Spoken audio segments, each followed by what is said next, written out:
अब ये भी एक आपका जैसे ज्वलंत टॉपिक हम कह सकते हैं, क्योंकि दृष्टि का प्रभाव बहुत होता है ना। आपने देखा होगा कि हमारे पुराने लोग भी कहते भाई किसी नजर लग गई है ना, नजर दोष हो गया, घर को नजर लग जाती तो इसके लिए वो राक्षस का एक मुखौटा सा टांगते। तो बेसिकली क्या है कि जो नजर है ना, वो नजर के अंदर भी दोष कभी कभी आ जाता है, और वो नजर के दोष का आपको प्रभाव दिखाई देता है ना। कभी कभी कोई कहता है नजर लगी, नजर उतार दो इसकी भाई, क्योंकि उससे क्या होता है जैसे आदमी बिल्कुल नेचुरल चल रहा है और एकदम उसकी तबीयत खराब हो जाती है, कुछ हो जाती है, उसको झाड़ा लगाते हैं कि भाई दोष तो नहीं हो गया, कि उसको किसी ने देख लिया, क्या हुआ, कहीं पे वो गया। तो ये जो नजर का वो है नजरिया, वो भी बहुत ही खतरनाक इस तरीके का होता है। तो अधिकतर लोग कहते हैं कि केतु को छोड़ के सभी ग्रह देखते हैं। केतु क्यों नहीं देखता है? बेसिकली केतु का क्या है कि वैसे तो हम नजर का जो दृष्टि है केतु की भी राहु के तरह ही दृष्टि को माना जाता है, लेकिन अब राहु केतु क्या है, एक ही आइडेंटिटी है। तो राहु के पास सर आ जाता है, केतु का धड़ होता है ना। जैसे ये जो हमने ये सुना होगा कि भाई जब समुद्र मंथन हुआ तो उस टाइम पर जो देवता थे उन्होंने थोड़ा सा, वैसे तो देखा जाए कि दोनों को आधा आधा मिलना चाहिए, क्योंकि जब दोनों मेहनत कर रहे हैं तो आधा आधा के मिलना चाहिए। तो ऐसे में क्या देवताओं ने कहा कि भाई हम जो है, जो क्योंकि जो मंथन हो रहा था समुद्र मंथन, उसके अंदर जो सर्प था, वासुकी जो सर्प था, शेषनाग जिसको हम कहते हैं, तो सर्प का जो मुख है वो राहु राहु मतलब इनकी राक्षसों की तरफ कर दिया, और जो पैर वो जो उसकी पूंछ है वो देवताओं ने अपने पास रख ली। क्योंकि क्या है जब वो मंथन कर रहे थे तो वो उसके जो सर्प की जो भाप है, जो मतलब मुंह से जो जहर निकलता है या जो भी निकलता है, वो राहु मतलब राहु को प्रभावित करते थे राक्षसों को। तो जब समुद्र मंथन में अमृत निकला तो जो शुक्र महाराज है वो राक्षसों के गुरु थे, तो उन्होंने उनके कान में कहते ये बहुत बदमाशी कर रहे हैं देवता, तुम्हारे को ये देंगे नहीं। तो इनके अंदर एक वो थी कि भाई ये अपना शरीर को परिवर्तित कर लेते थे किसी भी उसमें। तो जो राहु केतु वाला जो वो था, उसने अपने आप को देवता के रूप में प्रकट कर परिवर्तित करके देवताओं की लाइन में लग गया। तो विष्णु भगवान जी वो पिला देते अमृत, तो अमृत जैसे ही वो उसके गले में गया तो विष्णु भगवान जी को हो गया कि ये तो राक्षस है। तो उन्होंने तुरंत अपना सुदर्शन निकाल के उसके गर्दन काट दी, लेकिन उसने वो तो पी लिया था, तो आधा उसके नीचे रह गया, आधा गले के ऊपर था, तो उसे काटने से वो अमरत्व तो प्राप्त हो ही गया, वो तो वो अमर बन गया और उसके दो हिस्से हो गए, दोनों के दोनों जीवित रहे। क्यों? क्योंकि उसमें अमृत पी लिया था। अब दोनों जीवित रहे तो उन्होंने क्या है, राक्षस का रूप धारण करके इन्होंने देवताओं को परेशान करने के लिए ये, क्योंकि अमर हो गया तो अमर का कोई हटा तो सकता नहीं, इसीलिए ये जन्म पत्री में हम लोगों के आके हमारे को कष्ट प्रदान करते हैं। और राहु केतु जो है ये इतने भयंकर वो है, या जो कह लो कि ये सूर्य को भी ढक देते हैं, है ना। सूर्य चंद्र ग्रहण, सूर्य ग्रहण किसकी वजह से होता है? इन्हीं की वजह से होता है। इनको कोई भाव नहीं दिया गया, उसके बावजूद भी जहां जहां पे ये जाते हैं वहां वहां पे अपना प्रभाव छोड़ते हैं, और जहां इनकी दृष्टि होती है वहां पर भी दिक्कत कर सकते हैं। तो दृष्टि के बारे में हम विचार कर रहे थे कि दृष्टि बहुत खतरनाक होती है, अच्छी भी होती है ना। कई लोग जैसे कहते हैं वो बहुत बढ़िया चीज है यार, तुम बहुत अच्छा काम कर रही है, तो उसके जो मन का भाव होता है, मन के भाव के आधार पर उसकी दृष्टि की आंकलन किया जाता है ना। कई जने जो है शत्रु दृष्टि से देखते हैं, नहीं यार इसका जो है बड़ा बढ़िया चल रहा है, इसका बुरा करना, जहां मौका मिलेगा हम बुरा करेंगे। तो ऐसे में क्या है, जो उनकी नजर दोष होता है, वो आपने सुना भी होगा, पुराने जमाने में भी सुना होगा, आज की डेट में भी, जैसे नजर बट्टू है, नजर के जो दोष है उसको लिए कोई आजकल आंख पहनते हैं ब्लू कलर की कि भाई ये नजर से बचाती है, या काला धागा पहनते हैं कि भाई नजर नहीं लगती इससे। इसी प्रकार से जो मकान के लिए मैंने बताया था, पहले भी राक्षस का मुखौटा लगाते कि जिससे कि लोगों की जो नजर सबसे पहले उसी के ऊपर पड़े, क्योंकि वो अलग से दिखाई देगा, है ना, बढ़िया से चमकते। उसके अंदर एक काले कलर का राक्षस का मुखौटा है, तो मुखौटे को देखते ही उसकी नजर उस पर पड़ते ही वो नजर रिफ्लेक्ट हो जाती है, तो वो मतलब नजर से बचाव के लिए। इसी प्रकार से जो काला धागा है या आंख सी, आजकल नीले कलर की आंख सी पहनते हैं, तो ये सब क्या है, नजर से, दोष से अपने आप को दूर रखने के लिए। इसी प्रकार से शनि के दोष के लिए हम काला छल्ला पहनते हैं, लोहे का छल्ला पहन लेते हैं, है ना। तो ये प्रभाव से बचाने के लिए हम अलग अलग कार्य करते हैं। तो इसी प्रकार से हमारे ग्रहों की भी दृष्टि होती है। तो ग्रह भी हमारे 12 भावों में जहां पे स्थित होते हैं, वहां से अपने अलग अलग भावों में अलग अलग प्रकार की दृष्टियों का दृष्टिपात करते हैं। तो इस दृष्टिपात के अंदर हमारे जो है केतु की दृष्टि को हम राहु के समान मानते हैं, और प्रत्येक ग्रह, यहाँ पे दृष्टि के जो हम नियम इसमें देख लें कि प्रत्येक ग्रह अपने से 7वें भाव में पूर्ण दृष्टि प्रदान करता है। ठीक है ना। 7वां भाव का मतलब होता है अपने से 180 डिग्री, बिल्कुल सीधी सीधी नजर होती है ना। देखो सीधी नजर तो हर एक की होती है ना। जैसे कोई ग्रह यहाँ बैठा हुआ है तो उसकी सीधी दृष्टि यहाँ पे पड़ेगी। तो ये कौन सा भाव, पहला भाव, दूसरा, तीसरा, चौथा, पांचवा, छठा, सातवां, है ना, ये भाव है। तो अपने से 7वें भाव पर पूर्ण दृष्टि से ग्रह देखता, ठीक है ना।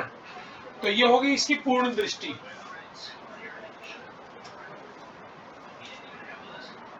और एक होता है तृतीय एवं दशम भाव पर दृष्टि।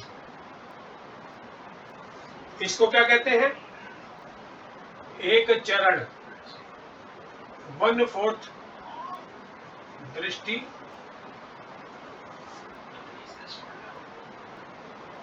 से देखेंगे, ठीक है ना। इसी प्रकार से पंचम एवं नवम भाव पर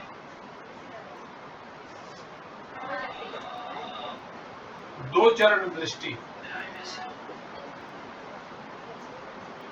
2/4 दृष्टि से देखते हैं, ठीक है ना। इसके बाद एक आ जाती है हमारी चतुर्थ एवं अष्टम भाव पर 3 चरण दृष्टि, 3/4 दृष्टि से देखते हैं। और पूर्ण दृष्टि तो होगी 4/4, है ना, 4/4 पूर्ण दृष्टि। तो एक पूर्ण दृष्टि होती है, एक पाद दृष्टि होती है, एक 2 पाद दृष्टि और 3 पाद। तो एक चरण का मतलब चरण कह लो या पाद कह लो, है ना। चरण, पाद को भी चरण कहते हैं। पाद का मतलब भी पैर होता है, चरण का मतलब भी पैर होता है ना। 3 पाद दृष्टि, 2 पाद दृष्टि। अब ये क्या है, ये तो कह रहा है कि पूर्ण दृष्टि है, ठीक है। यहां पे और यहां पे योगी 1/4, ये हटा देते क्योंकि भाव का तो सबको पता ही है कि कौन सा भाव कहां पर होता है। ये भाव का दृष्टि से हम, ये प्रत्येक भाव के बारे में सबको पता ही है कि भाव इनविजिबल होते हैं, लेकिन प्रथम भाव यहीं से होता है। 1 2 3 4 यहाँ पे लिख देते हो। चलो, प्रथम भाव, second, third, fourth, fifth, sixth, seventh, 8th, 9th, 10th, 11th, 12, ठीक है ना। अब इसके बाद आ गई हमारी 5, 9, ये होगी हमारी 2/4 दृष्टि। तीसरी दृष्टि होगी हमारी 4 और 8, है ना।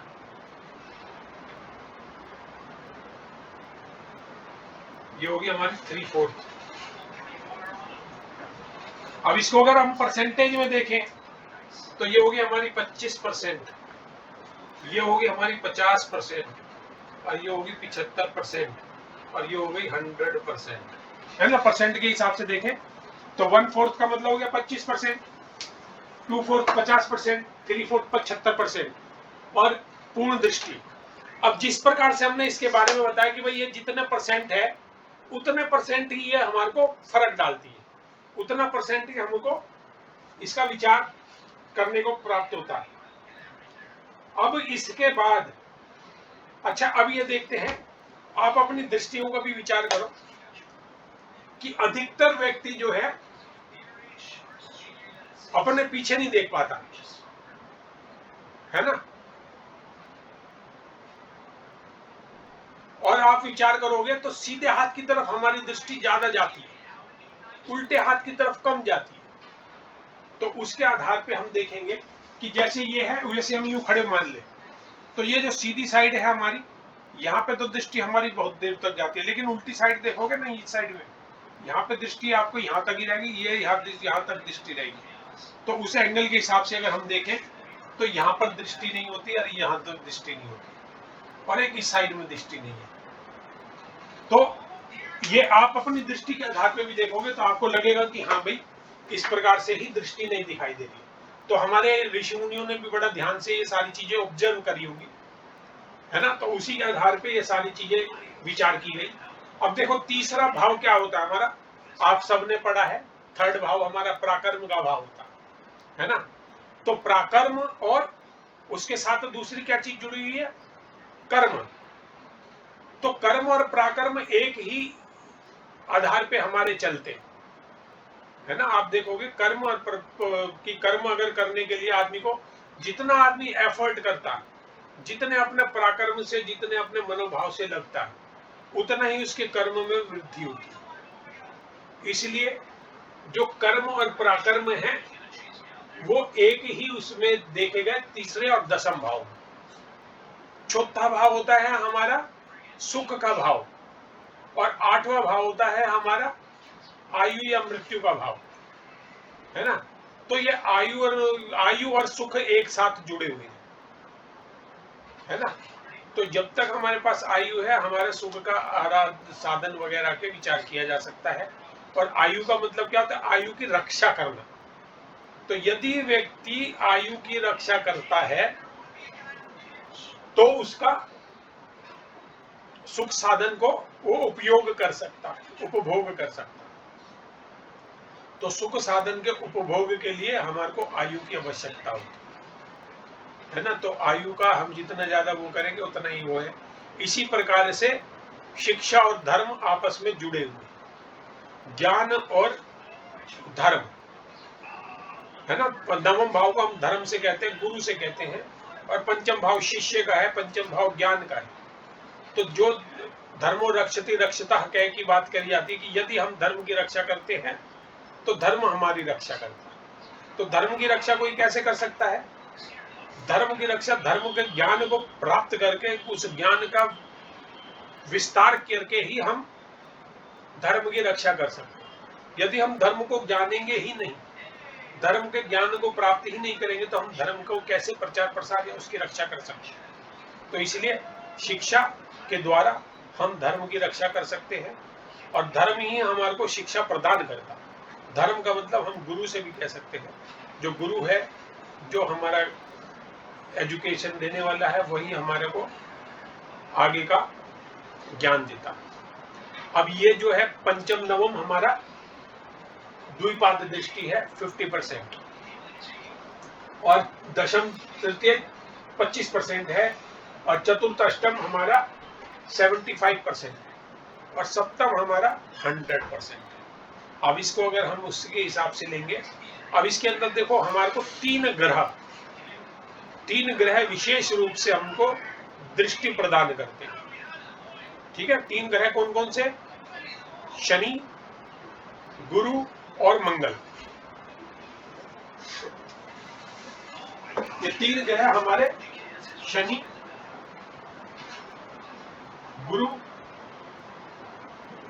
मंगल, है ना। ये 3 ग्रह क्यों इंपॉर्टेंट है?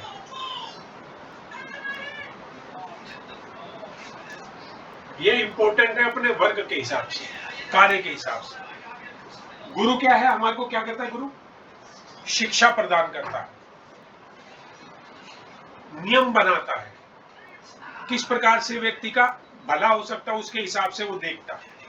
तो इसलिए जो गुरु है अपने वर्ग के अलावा जो उसका अपना कार्य है ना, सप्तम भाव हो गया पत्नी का भाव, वो सबके लिए उसका संरक्षण करते हैं। या हमारे पार्टनरशिप का है, या हमारे जीवन को आगे बढ़ाने के लिए है, या समाज को बढ़ाने के लिए, वो सप्तम भाव है। वो पूर्ण दृष्टि से सारे ग्रह देखते हैं, है ना। इनके अलावा और कौन कौन से ग्रह हमारे पास है? सूर्य है, चंद्रमा, बुध और शुक्र। इनका काम जो है सेपरेट है, इनमें कोई ज्यादा वो नहीं है, लेकिन इनका काम विशेष रूप से। मंगल हमारा क्या है? सेनापति। तो सेनापति क्या करता है? सेनापति हमारे देश के रक्षा करता। यदि देश की रक्षा करने के लिए हमारा सैनिक डटा हुआ है, तभी हम सुखपूर्वक आराम से जीवन यापन कर रहे हैं, है ना। नहीं तो क्या आक्रामक आके हमारे ऊपर आक्रमण करेंगे, हमारी प्रॉपर्टी का, हमारे गहने ज्वेलरी रुपया और हमारा भी नुकसान करके वो रुपया वगैरह का नुकसान कर सकते हैं। तो रुपया का, हमारे घर का, हमारी जमीन का, हमारे देश की रक्षा कौन कर रहा है? सेनापति कर रहा है। तो उसके अपने अन्य कार्यों के अलावा वो कार्य महत्वपूर्ण है। इसी प्रकार से जो इंटरनल हमारी जो सिक्योरिटी है वो पुलिस देखती है ना, कि भाई हमारे ऊपर कोई चोरी चकारी ना हो जाए, कोई हमारे नियम कानून से अगर हम नहीं चलेंगे, अगर सारे गाड़ी चलाने वाले रोड के अगर रूल जो बना रखे हैं उसका पालन नहीं करते तो वो जाम में फंस सकता है ना, जाम लग जाएगा। अगर भाई रेड लाइट पे सभी अपने अपने मनमानी चलेंगे तो वो एक बार को जाम लग जाएगा, और उस जाम को फिर हटाता कौन है? पुलिस वाला हटाता। क्यों? क्योंकि उसको अधिकार दे रखा। तो इस व्यक्तियों के पास अधिकार होता है, और कभी कभी वो अधिकार का दुरुपयोग करते हैं, वो अलग अन्यत्र बात है। लेकिन यहाँ पे इस तरह का नहीं होता। ग्रह शुद्धता से वही कार्य करता है जो उनका कार्य दिया गया होता है। तो जो हमारी सुरक्षा के लिए तैनात है, किस लिए? हमारी रक्षा करने के लिए, हमारे धन की, हमारे परिवार की, हमारे वैभव की रक्षा करने के लिए एक व्यक्ति तैनात है, वो है हमारा मंगल, सेनापति, है ना। तो ये क्या करता है? हमारे घर की सुख सुविधाओं की,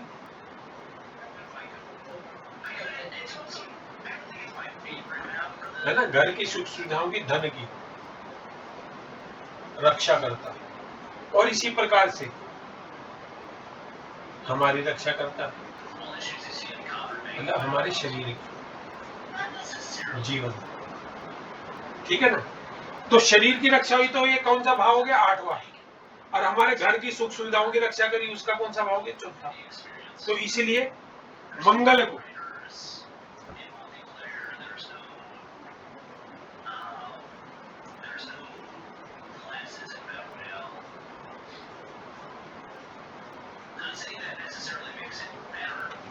चतुर्थ और अष्टम दृष्टि मंगल की विशेष दृष्टि है। तो ये 100% पूर्ण दृष्टि से देखता है,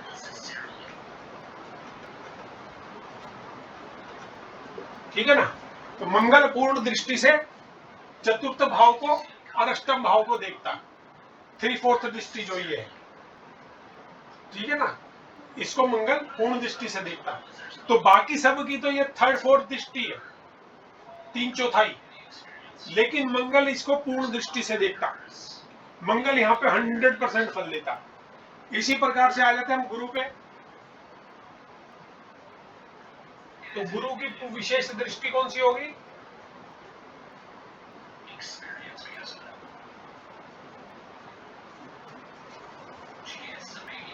पंचम एवं नवम।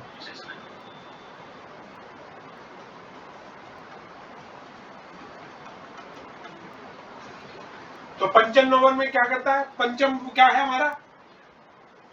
यहां लिख देता हूं मैं। हमारी शिक्षा, ज्ञान। तो गुरु हमारे को शिक्षा प्रदान करता है, ज्ञान प्रदान करता है। तो उस शिक्षा ज्ञान से क्या होता है, हमारा धर्म मजबूत होता है, न्याय के बारे में हम जान पाते हैं, और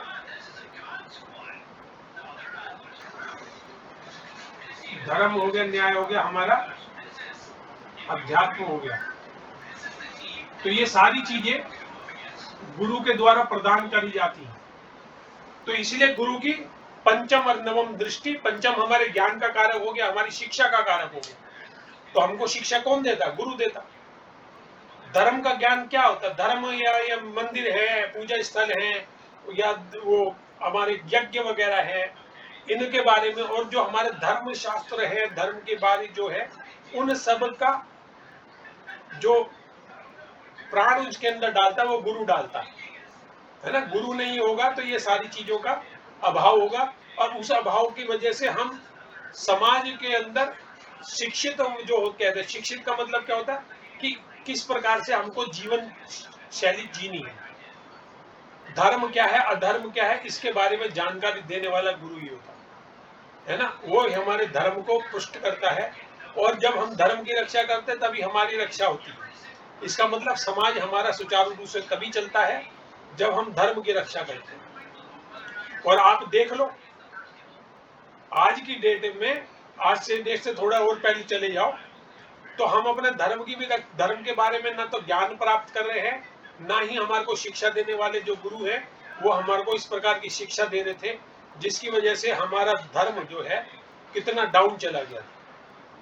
ये समझो कि बीजेपी आई, तो उसकी वजह से 2014 के बाद हमारे धर्म स्थलों का और हमारे धर्म का फिर से अभ्युदय हो रहा है। और धर्म के जब अभ्युदय होता है तो हिंदुओं का भी अपने आप जो है संगठन बढ़ा, और हिंदुत्व का थोड़ा सा जागृति आई। तो आप इससे देख सकते हो कि यदि हम धर्म की रक्षा करते हैं तो धर्म हमारे को आपस में जोड़ते हुए, हमको धर्म का ज्ञान प्रदान करते हुए हम उसको उत्थान की तरफ ले जा सकते हैं समाज। तो आज की डेट में जो हिंदू समाज है वो संगठित हो रहा है धीरे धीरे। अभी भी पूर्ण रूप से क्यों नहीं है? क्योंकि धर्म का पूर्ण ज्ञान नहीं है। एक संस्था है, दो संस्था है, चार संस्थाएं जो धर्म को आगे बढ़ाने की कोशिश कर रही हैं, लेकिन उसको हम सब मिलकर ऊपर नहीं उठा रहे। यदि हम सब मिलकर ऊपर उठाएं तो उसका अपना अलग एक महत्व आएगा। इसी प्रकार से हमारा शनि है ना, शनि की हम विचार करते हैं। शनि हमारा क्या है? शनि को हम कहते हैं सेवक। तो सेवक क्या करता है? आपके पराक्रम की वृद्धि करता है।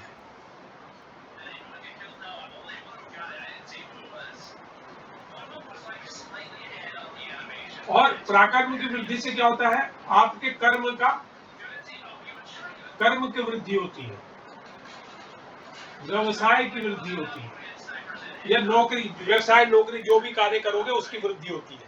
अब ये कैसे होती है? इसके लिए भी आप देखोगे, इसका भी एक छोटा सा एग्जांपल हम दे देते हैं कि यदि आप एक छोटे से व्यवसायी हो, जैसे आपने अपनी दुकान खोली, ठीक है ना, तो स्टार्टिंग में आदमी क्या करता है कि भाई उसका पास इतना धन सामग्री नहीं होती है कि वो अपने साथ किसी वर्कर को रख सके।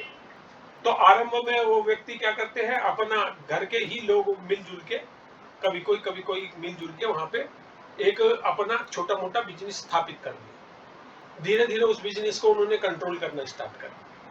फिर जैसे उसकी वृद्धि हुई तो उसके बाद वो क्या करता है, अपने यहाँ एक एम्प्लॉय भर्ती कर लेता है। तो एम्प्लॉय भर्ती करने के पश्चात क्या होता है, वो एम्प्लॉय उसका सारा कार्य करता है ना। उसकी दुकान का जितना भी, वो आदमी पहले खुद भाग के जाके अंदर से, ये किसी ने दाल मंगाई, अंदर से दाल उठा के लेके आया, फिर उसको तोला, फिर उसके बाद जो बची वो वापस रख के आया। इसी प्रकार से दूसरे पैकेट लाए, तीसरे लाए, इस तरह से छोटा छोटा काम वो सारे भाग दौड़ के खुद करता था। तो उसमें क्या होता है, आदमी की शक्ति कम हो जाती है। अब वो क्या हुआ, उसने नौकर रख लिया। तो नौकर ने क्या करा, जैसे किसी ने कुछ मांगा, अरे लेके आइए ये लेके आइए। जब तक नौकर एक चीज लेके आया तब तक दूसरा ग्राहक है उसके लिए दूसरी लेके आ रहा है, तब तक वो उसको तोल रहा है। तो ऐसे में क्या हो गया, एक ही समय में वो 3, 4, 5 ग्राहकों को एक साथ डील कर सकता। किस वजह से? उस जो कर्मचारी है उसकी वजह से, जो 3-4 जनों को एक साथ अटेंड कर लिया। नहीं तो पहले क्या, पहले एक आदमी का सामान लेके आ रहा है, फिर उसको तोल रहा है, उसको दे रहा है, फिर दूसरे सामान लेने आ रहा है। तो ऐसे क्या है, उसका मैनेजमेंट बढ़ जाता है, उसके कार्य में उसको जो भागदौड़ कर रहा था वो भागदौड़ नौकर द्वारा कराया जाता है। तो ऐसे में वो अपने काम को ज्यादा फैला सकता, और धीरे धीरे फैला के नौकरों की वृद्धि बढ़ती रहती है और वो उसका काम बढ़ता रहता है। ऐसे इंडस्ट्री का लोग, कोई एक व्यक्ति पूरी इंडस्ट्री चला सकता है क्या? उसके लिए उसको लेबर भी चाहिए, उसको बाकी चीज, तो वो जो है उस व्यक्ति का काम बाकी लोग करते हैं।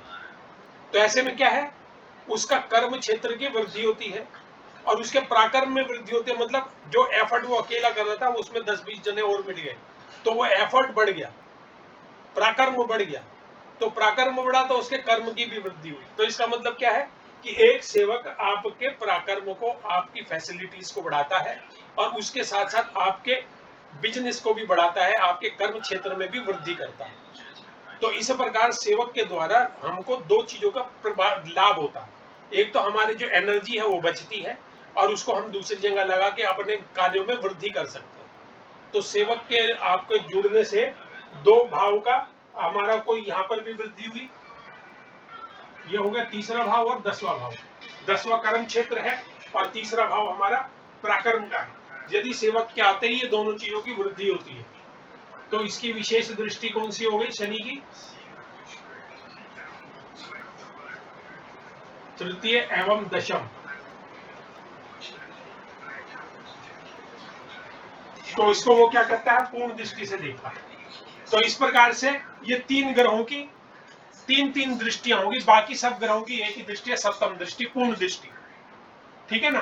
तो अधिकतर जितने भी ज्योतिषी हैं और हम भी अधिकतर पूर्ण दृष्टि का ही ज्यादातर विचार करते हैं, क्योंकि इतना सारा जो हो जाता है ना बड़ा, कि हाँ हम इन दृष्टियों के बारे में भी विचार कर सकते हैं।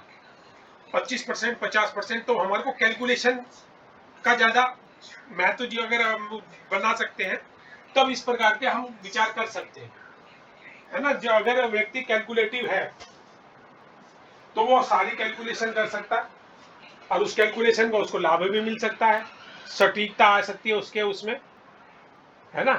तो उस सटीकता के लिए हम ये कैलकुलेशन कर सकते हैं, एक पाद दृष्टि, द्विपाद दृष्टि, त्रिपाद दृष्टि। और ये रखी भी इसीलिए गई है, विचार इसलिए करा है ना दृष्टि का, कि दृष्टियों के संबंध के बारे में हम किस प्रकार से अपना वो ध्यान रखें, तो ग्रह किस किस प्रकार से दृष्टि देख सकते हैं वो है। तो यहाँ पे छठे भाव पे, दूसरे भाव 11वें 12वें भाव, यहाँ पे किसी की भी दृष्टि नहीं होती, है ना? तो इन भावों पे दृष्टि का विचार, मतलब भाव का मतलब ये नहीं है कि भाई अगर ग्रह यहाँ बैठा है तो उसके हिसाब से इसकी ये वाली दृष्टि नहीं होती, दूसरी 12वीं दृष्टि नहीं है, 11वीं दृष्टि नहीं है, छठी दृष्टि नहीं है ना? तो छठी, दूसरी, 12वीं और 11वीं दृष्टि किसी की भी नहीं होती है। हाँ, ग्रहों की अपने से कौन कौन से उस पर दृष्टि है, ये बारे में इसके विचार हम यहाँ पे कर लिया। अब इसको एक टैबुलर फॉर्म में भी हम इसको रख के तालिका देख लेंगे, तो तालिका से क्या इजीली हम उस चीज को समझ सकते हैं।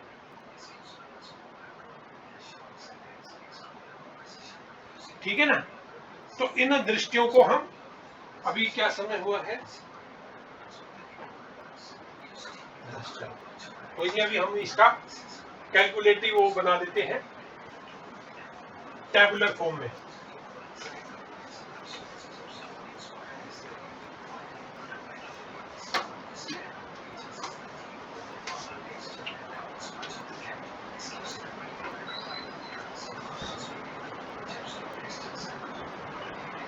तो यहाँ पे आगे हमारे ग्रह,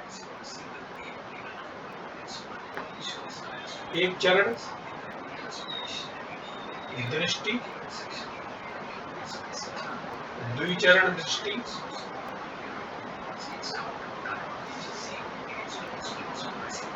उसको पहले हम एक वो कर लेते हैं, डिब्बा सा बना लेते हैं। तो इससे क्या होगा हमारे पास, अब इसमें हमारे को 4 भाग करने हैं, ये है ना? तो ये होगी एक चरण,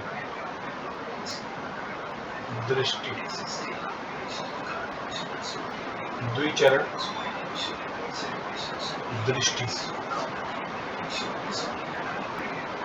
तीन चरण दृष्टि और पूर्ण दृष्टि, है ना। इसको हम यहाँ पे 25%, 1/4, 2/4, 50%, क्योंकि परसेंट में आराम से हम कैलकुलेशन में दिमाग में समझ सकते हैं। 4/4, 100%, ठीक है ना। तो ये हो गया हमारा सूर्य,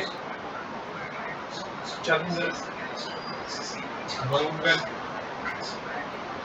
बुध, गुरु, शुक्र, शनि और राहु। राहु केतु के तो एक जैसी सी है ना। तो इस प्रकार से हमारा, तो ये 7वीं दृष्टि तो सबकी पूर्ण दृष्टि है। इसको यहाँ से भी ऐसे कर लो, है ना। तो हमारा ये तो इधर उधर हो जाता है ना, तो समझने में भी दिक्कत आ सकती है।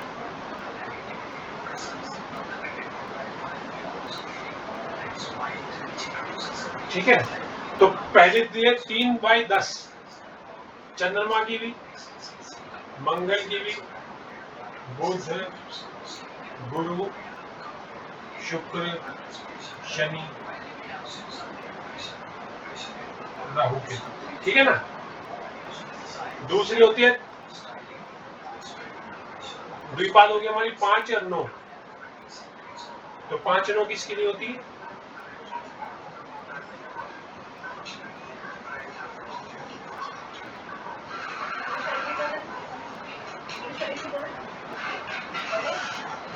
और ये हो गई 4 8।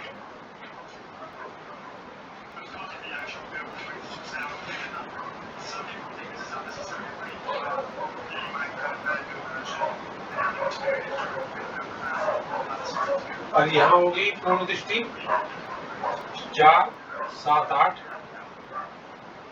7 5 7 9, 7 3 7 10,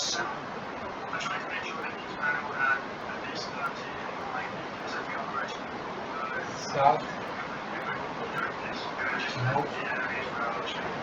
राहु के बाद भी दृष्टि और विशेष होती है ना। तो राहु केतु की 4 दृष्टियां पूर्ण दृष्टियां होती है, क्योंकि राहु हमेशा वक्री चलता है, उल्टा चलता है, तो वो 12वें भाव पे दृष्टिगत रहता है। क्योंकि ये वैसे भी धूम्र की तरह है, धुएं की तरह, तो इसकी दृष्टि इस प्रकार से आगे बढ़ती है। तो ये हमारा दृष्टि का चार्ट हो गया, है ना, जो हमको इजीली समझ में आ जाएगा कि भाई किसकी कौन कौन सी दृष्टि है। ठीक है ना, जिसमें दृष्टि के बीच में गैप दिखा रखा है, इसका मतलब वो उसकी पूर्ण दृष्टि है। तो वो हम इस तरीके से चार्ट बना के अपने पास रख लेंगे, तो दिमाग में हमारे फिट रहेगा कि कितनी कितनी दृष्टि है। जैसे 100% है, 75%, 50%, 25%। तो ये हमारी दृष्टि की, तो इसके लिए हमने पहले समझाया था, उसी का ये चित्र है जो आपको आसानी से समझ में आ जाए, है ना। अब इसके बाद एक चीज और इसके अंदर हमारी आती है कि दृष्टि तो ठीक है, दृष्टि कब से कब तक रहेगी, है ना। वो क्या, इसका आपने स्क्रीनशॉट नहीं लिया? मैंने ले लिया। अच्छा ठीक है, वो लिख नहीं पाया पूरा। हाँ, स्क्रीनशॉट जब मैं बीच में गायब साहब दिखता हूँ ना, तो स्क्रीनशॉट ही लेता हूँ उस टाइम पे। तो ये अब जैसे हम किसी बस में बैठे हैं, है ना, तो बस में बैठे हुए बाहर देख रहे हैं, तो एक पेड़ जब, क्योंकि हम जब बस चलती है तो हमारे को सब पेड़ भागते हुए दिखाई देते हैं, तो ऐसे में यदि हमारी एक पेड़ पे दृष्टि पड़ी, तो जब से आरंभ हुई और कब तक वो पेड़ हमारे को दृष्टिगोचर हुआ, है ना, बस यूं तेजी से आगे जा रही है। तो यहाँ पे हमने जो पेड़ देखा वो धीरे धीरे यहाँ से हमारी दृष्टि से उजड़ गया, फिर दूसरा दिखाई दिया, वो अलग बात। तो कोई किसी पेड़ पे या किसी ग्रह पे या किसी भाव पे हमारी दृष्टि कब से कब तक रहेगी, इसको दीप्तांश बोलते हैं। कि कब से कब तक रहेगी, उसके लिए हम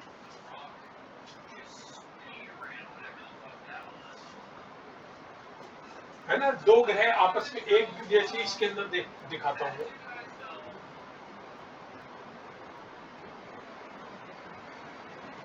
कि एक ग्रह यहां बैठा हुआ, ग्रह की जगह यहां लिख देता हूं। जैसे मान लो सूर्य यहां बैठा हुआ, ठीक है, और गुरु यहां है, या मंगल ले लो, दोनों आमने सामने, तो इसका मतलब दृष्टि होगी। तो क्या दृष्टि जब सूर्य यहाँ पे से पूरा राशि तक आएगा तो पूरी दृष्टि रहेगी या नहीं रहेगी? तो बिल्कुल आमने सामने की जो दृष्टि है उसका फल ज्यादा बेटर रहेगा। जैसे थोड़ा सा इधर हुआ मंगल या इधर हुआ, इसी प्रकार से मंगल से सूर्य इधर हुआ, इधर तक हुआ, भाई कहां तक दृष्टि रहेगी, उस दृष्टि का कोई मेजरमेंट तो होगा ना। तो वो मेजरमेंट को भी हम एक बार विचार कर लेते हैं। नीले पेन से शायद थोड़ा कम दिखता है, और मेरे हाथ में नीला ही आ गया। तो दृष्टि दीप्तांश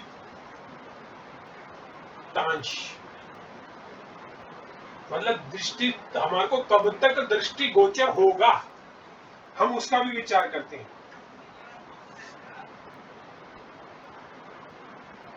यदि दोनों दृष्टा देखने वाले दृष्टा व ग्रह, दृष्टा व दृष्ट, एक दिख रहा दूसरा देख रहा, ग्रहों के अंशों राशि को छोड़कर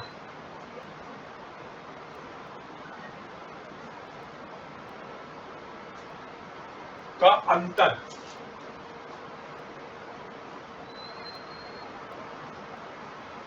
दोनों के दीप्तांशों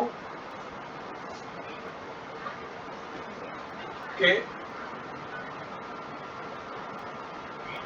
औसत से कम है तो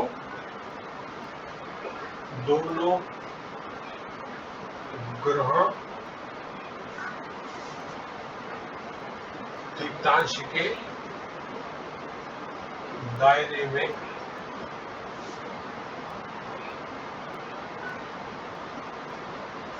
भीतर है और उनकी दृष्टि प्रभावी होगी, ठीक है ना।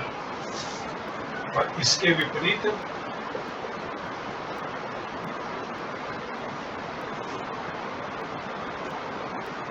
यदि अंशों का अंतर दोनों के दीप्तांश के औसत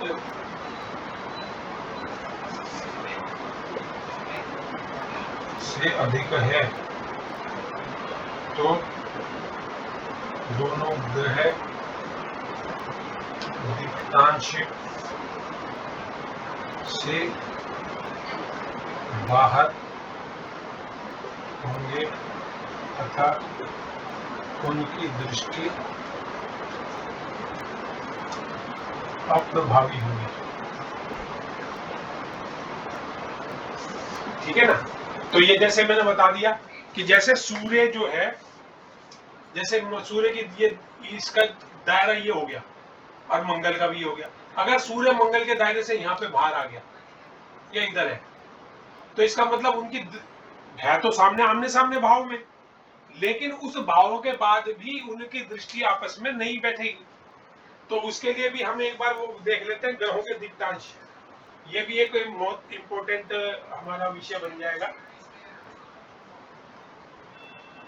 ठीक है ना। तो ये हो गया हमारा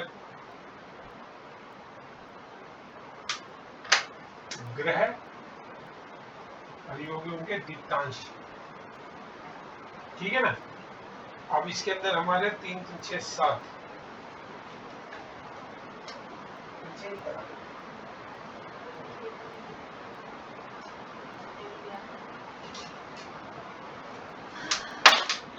सूर्य,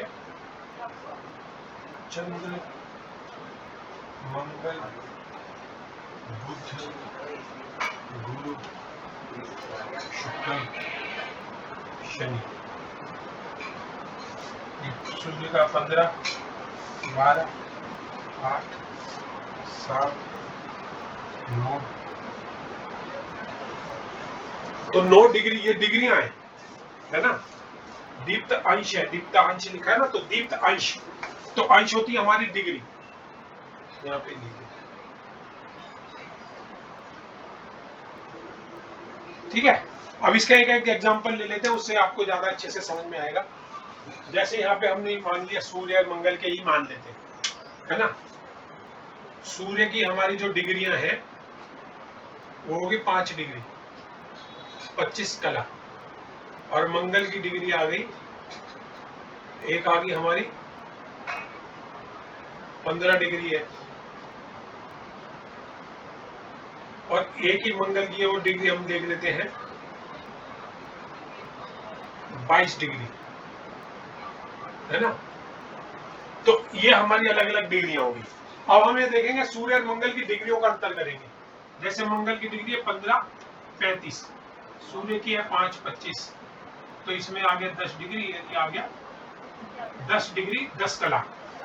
तो इसका मतलब सूर्य जो है, सूर्य और मंगल में जब सूर्य मंगल को देख रहा है तो सूर्य की दृष्टि 15 डिग्री का है अंश, तो इसका मतलब सूर्य मंगल को, मंगल सूर्य को देख रहा है, क्यों? क्योंकि 10 डिग्री का अंतर है।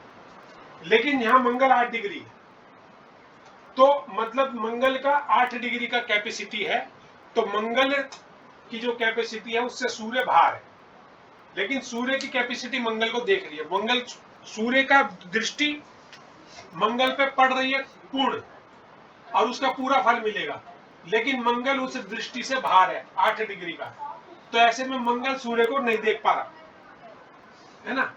तो इस तरीके से हमने देखना है कि उसकी दृष्टि का फल किस प्रकार से रहेगा, कि 8 डिग्री इसकी 7, मतलब डिग्रियों के आधार पे अगर अंतर ज्यादा है, जैसे सूर्य और मंगल का अंतर देखा हमने 10 डिग्री का है, तो मंगल के अंदर नहीं आता, इसका मतलब मंगल सूर्य को नहीं देख पा रहा, लेकिन सूर्य मंगल को देख पा रहा, सूर्य की दृष्टि ज्यादा है। तो इस प्रकार से ये दृष्टियों का भी हमारा, कि भाई दृष्टि का फल क्यों नहीं मिल रहा या किस किस को मिलेगा, उसके आधार पे हम ये इनके अंशों के आधार पे हम इसको फिक्स कर सकते हैं, है ना, कि किसको डिग्री का फल मिलना किसको नहीं मिलना। तो इस प्रकार से हमारा ये दृष्टि का बहुत महत्वपूर्ण वो है, दृष्टि का फल हमको प्राप्त होता ही होता है।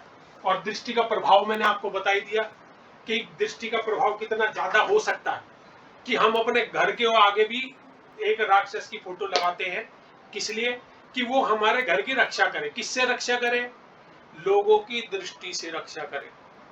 तो किसी की दृष्टि खराब होती है तो घर के अंदर अशांति होने की संभावना होती है। इसी प्रकार से लोग भी अपने ऊपर किसी की अशुभ दृष्टि ना पड़े, उसके लिए कोई काला धागा पहनता है, कोई गले में वो जो नजर बट्टू सा होता है वो पहनता है। तो इस प्रकार से कई तरीके से हम अपने सामान की और अपने घर की और अपनी रक्षा लोगों की दृष्टि से करते हैं। तो इसी दृष्टि का जो इतना महत्व है, वही महत्व हमारे जन्म पर है, ग्रहों की दृष्टि होता है। किस समय देखा जाता? जब भी फल की बारे में हम देखेंगे, फल में देखेंगे कि कौन ग्रह किसको देख रहा है, तो जब देख रहा है उसके अंदर देखेंगे कितने अंश पे है, उनके अंशों में अंतर उतना है कि जो उसको पूर्ण दृष्टि से देख रहा है तो उसका दृष्टि का पूरा फल मिलेगा या नहीं मिलेगा, उसके आधार पे इसको देखते हैं। और जब भी किसी का फल हमने करना है, अब जैसे हम किसी भाव का फल करें तो उस भाव पे कोई ग्रह बैठा है, कौन कौन ग्रह उस भाव को देख रहा है, उसका भी हम विचार करते हैं कौन कौन ग्रह को देख रहा है, कौन कौन उसका देख रहा है।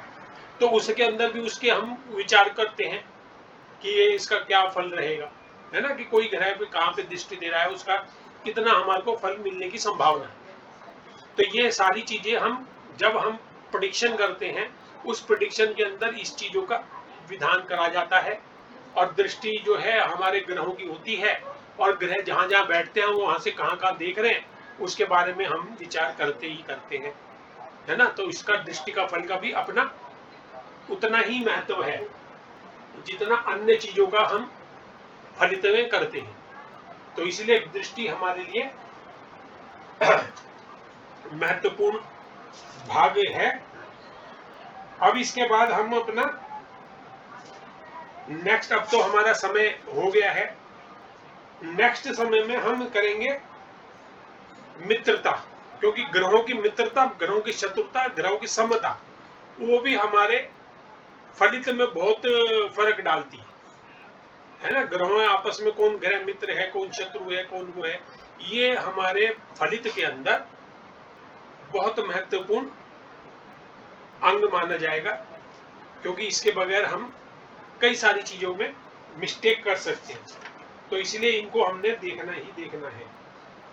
तो नेक्स्ट टाइम पे हम ग्रहों की मित्रता देखेंगे, तात्कालिक मैत्री देखेंगे और पंचदा मैत्री देखेंगे। उसके बाद अगर समय बचा तो ग्रहों की अवस्थाएं होती हैं, उनके आधार पर भी ग्रहों के फल में परिवर्तन आता है।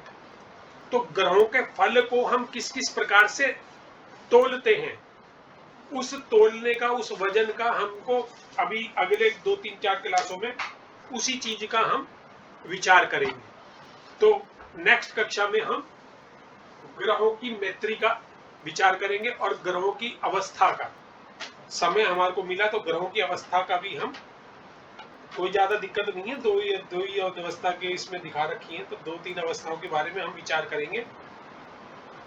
फिर ग्रहों का बल आता है, फिर बल की आती है, फिर ये बल वगैरह कई सारी चीजें अभी है। तो हमारे 2-3 कक्षा में हमारा ग्रहों का ये सारे हो जाएगा। उसके बाद फिर हम फलित वाले भाग का विचार करेंगे, ठीक है ना।